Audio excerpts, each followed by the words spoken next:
तेज हो गई है। लगातार बैठक की तैयारियों पर चर्चा की जा रही है। सत्ता पक्ष समेत विपक्षी गठबंधन भी चुनावी तैयारियों को धार देने में जुटा है। इसी क्रम में आज बीजेपी महामंत्रियों और प्रवक्ताओं की बैठक का आयोजन किया गया। इसमें पार्टी नेताओं को कई टास्क दिए गए। देखिए यह खास रिपोर्ट। बिहार में इस साल होने वाले विधानसभा चुनाव की तैयारी में सभी दल जुट गए हैं। मुख्यमंत्री नीतीश कुमार ने जदयू नेताओं की बड़ी बैठक बुलाई थी।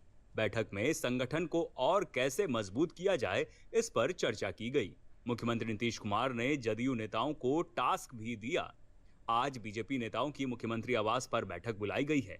बैठक में बीजेपी प्रदेश अध्यक्ष दिलीप जायसवाल समेत अन्य वरीय नेता मौजूद रहेंगे।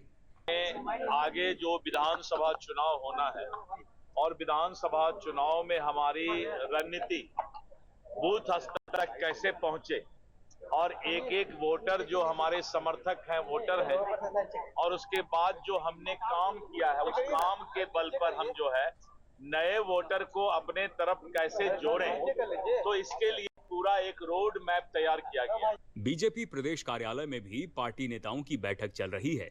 बैठक की अध्यक्षता राष्ट्रीय महामंत्री तरुण चुग और दुष्यंत गौतम के साथ प्रदेश बीजेपी अध्यक्ष दिलीप जायसवाल कर रहे हैं। बैठक में देश के 150 जिलों में रहने वाले बिहारियों से संपर्क करने का टास्क दिया गया है। इसके साथ ही प्रवासी बिहारियों से चुनाव में घर आकर वोट डालने की भी अपील की जाएगी। बीजेपी देश भर के 3 करोड़ प्रवासी बिहारियों को जोड़ने की कोशिश कर रही है। पार्टी प्रभारी प्रवासी बिहारियों का डाटाबेस भी तैयार करेंगे। पार्टी के अभियान से सामान्य प्रवासी बिहारी ही नहीं, बड़े कारोबारी और मीडिया इन्फ्लुएंसर्स को भी जोड़ा जाएगा। पार्टी इसे लोकतांत्रिक भागीदारी और सामाजिक जिम्मेदारी के रूप में प्रस्तुत कर रही है। और पूरे देश के अंदर एक भारत श्रेष्ठ भारत की सोच को लेकर राष्ट्रवाद सबसे ऊपर है, नेशन फर्स्ट की सोच से लगातार हम काम कर रहे हैं और काम करते हैं। बताया जा रहा है कि एनडीए की जिलेवार कार्यकर्ता सम्मेलन के सफलता के बाद गठबंधन ने विधानसभावार सम्मेलन करने का निर्णय लिया है। संभवतः 15 जून से एनडीए का विधानसभावार कार्यकर्ता सम्मेलन शुरू हो जाएगा। इसमें गांव स्तरीय एनडीए के कार्यकर्ताओं का जुटान होगा। सम्मेलन का मुख्य लक्ष्य एनडीए कार्यकर्ताओं के बीच और बेहतर समन्वय स्थापित करना है। ब्यूरो रिपोर्ट, दूरदर्शन समाचार, पटना। और आइए जुड़ते हैं पटना से हमारे वरिष्ठ संवाददाता मधुरेश नारायण के साथ। जी मधुरेश, बताएं कि भाजपा की बैठक अभी जारी है या खत्म हो गई?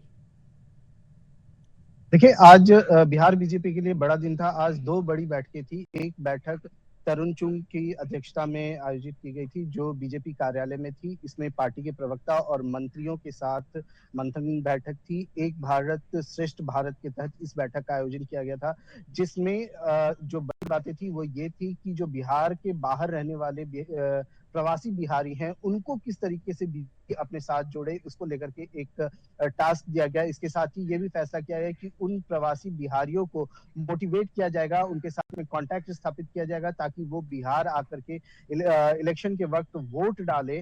तो ये एक बड़ा टास्क बीजेपी ने, एक बड़ा टारगेट सेट किया आज की बैठक में। इसके साथ ही एक दूसरी बैठक जो अभी चल रही है वो मुख्यमंत्री नीतीश कुमार के आवास पे चल रही है। इस बैठक में प्रदेश बीजेपी के अध्यक्ष दिलीप जायसवाल के अलावा जो बीजेपी के जो विधायक हैं, इसके अलावा कुछ सांसद भी इस बैठक में शामिल हुए हैं। मैं आपको बता देना चाहूंगा कि इसके पहले कल नीतीश कुमार ने जदयू के नेताओं के साथ में बैठक की थी। इसके बाद आज बीजेपी नेताओं के साथ में बैठक की जा रही है। लगातार जो बैठकों का दौर है वो भी चल रहा है, और जहां तक सूत्रों से जानकारी मिली है, इस बैठक में ये आप कह सकते हैं कि इस बैठक का जो उद्देश्य है वो निश्चित रूप से जो आने वाला विधानसभा चुनाव है उसको लक्ष्य करके ही है। और समझा जा रहा है कि नीतीश कुमार जो है, जो पिछले इनके कार्यकाल में जो इन्होंने काम किया है वो कैसे लोगों तक पहुंचाया जाए, उसकी याद कैसे लोगों को दिलाई जाए, इसका भी टास्क नीतीश कुमार बीजेपी के नेताओं, विधायकों और सांसदों को दे सकते हैं। इसके अलावा भी कई चीजें हैं जिनको लेकर के इस बैठक में मंथन होने की संभावना है। क्योंकि ये सिर्फ इस बैठक में जदयू की तरफ से नीतीश कुमार होंगे और जदयू के कुछ वरिष्ठ जो नेता हैं वो भी हो सकते हैं, लेकिन मुख्य रूप से ये अध्यक्षता नीतीश कुमार इस बैठक की कर रहे हैं। तो सीट शेयरिंग जैसी बातें कुछ होने की संभावना नहीं है। ये बेसिकली जो आने वाला विधानसभा चुनाव है उसको टारगेट करके बैठक हो रहा है और उसमें कैसे तैयारी करनी है, लोगों तक कैसे कॉन्टैक्ट बनाना है, लोगों को बातों की याद दिलानी है, कैसे लोगों के साथ जुड़ना है, इसको लेकर के चर्चा संभव है। जी अनुभव। बिहार विधानसभा चुनाव की तैयारियों को लेकर क्या रणनीति बनाई जा रही है? देखिए, जैसा कि मैंने अभी आपको पहले भी बताया कि पिछले हमने देखा कि लगातार जो बीजेपी के बड़े नेता हैं उनका बिहार दौरा हुआ। इसके बाद में लगातार एनडीए की जो जिलावार कमेटी की बैठक थी वो भी हुई। उसके बाद अब फिर से बताया जा रहा है कि 15 जून से एक और एनडीए की बैठक शुरू होने वाली है। इसके इस तरह से जो लगातार खबरों की ओर मुदर्रिस हमारे साथ जुड़ने के लिए।